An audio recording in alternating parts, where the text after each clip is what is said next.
My name is Shad Ford. I'm a professor of peace building and religious studies at Utah State University with the Harvey Peace Institute, and I've been a conflict mediator for the past 25 years. I've been working in conflicts from everything from family conflicts right up to international conflicts with Israelis and Palestinians. And one of the things that has guided my work over these years is working with other religious peace builders in the field and drawing inspiration from my own faith text, especially the life and teachings of Jesus. And as I worked through that, I started to notice that I was reading the life of Jesus, the New Testament, as well as the Book of Mormon, through the lens of a mediator, someone who's trying to bring people together, to reconcile together. And the more that I did this work, the more that it started to open up understanding to me about what Jesus was up to. Yes, he is there to reconcile us with the Father, but also his call was for us to reconcile with each other. He's not just trying to save us from sin that keeps us from heaven, but also from the sin of being disconnected or exiled from each other. And the more that I read it, the more that I started to see that Jesus was a master at doing this. He was the world's greatest mediator. And in situation after situation, he was using really the best practices, the techniques that we actually learn professionally in the field today to really profound effect. And so I wanted to write back to my own faith tradition to share with them what I'm seeing out of the scriptures, what I'm seeing Jesus is up to, and how we might be able to apply it to our families, how we might be able to apply it to our communities, how we might be able to apply it to our congregations, and even in the larger socio-political sphere where there's so much polarization right now. I wanted to think about what Jesus has to say, even about those bigger and larger conflicts that really affect us and our life today. The world needs more peacemakers. And I hope that this book, 70 times 7, will help us understand how to actually be waymakers that make that peace.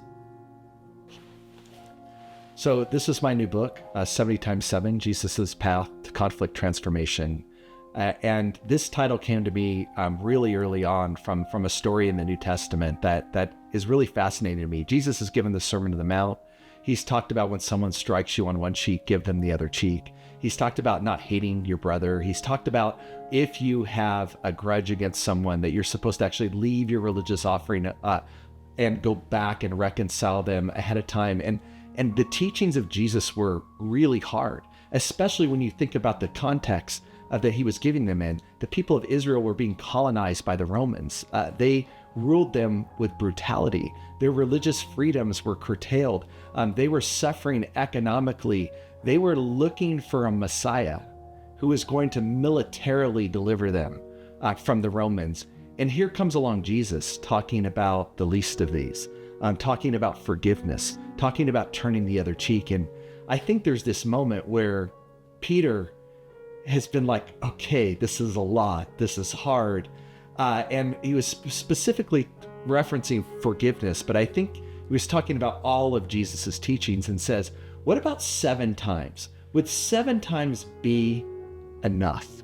Right? And Jesus responds, I say unto you not 7 times, but 70 times 7. And I think Jesus meant more than a number, 490. 7 in Hebrew is a perfect number. It means perfection. And when you multiply it by 70, you have this bigger idea. And what I hear Jesus saying to Peter is, until it's done, Peter, and until you're reconciled, you do this and you practice this again and again and again, no matter how often you fall short, no matter how often others fall short, you continue to practice this until you're reconciled with your brother. And to me, being a mediator working through conflict, it is hard. It takes an infinite level of patience. It is a lot of starting and stopping again and again. It is forgiving again and again. And people lose heart. They start to believe it's impossible, that there's no way. But Jesus actually promises us that he can make a way out of no way. And the principles that we talk in the book about seeing with the eyes of our heart, not throwing stones, but instead rolling away stones, opening up our arms for the risk of embrace, and then actually spending the time thinking about our life and our ministry as the ministry of reconciliation, restoring relationships to each other. These principles can help us make that way out of no way. So one of the ways that I try to get out this is actually sharing stories from both my own life and from the lives of people that I've worked with as a mediator. So we're going to tell family stories. We're going to talk about people that are considering divorce. We're going to talk about a father who's estranged from his daughter. We're going to talk about in organizational settings where people have taken sides and decided that they can't work with other people. We're going to go into congregations where there's been political polarization and splits. We're going to look at some of the biggest conflicts that have existed in the world, both in history and currently, and look at when these principles are applied, what can actually happen next. So whether you're struggling at home in your marriage, or whether you're struggling with a child or a parent, whether you go to church on Sunday and you're like, I just can't get along with that person across the aisle, whether you feel like the country is devolving into hatred and misunderstanding around polarization, I believe 70 times 7 is the answer to how we practice peace building in a way.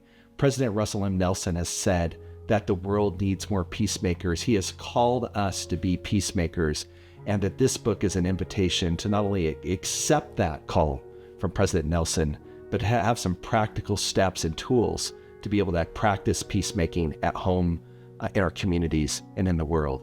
Please go read a copy of 70 times 7.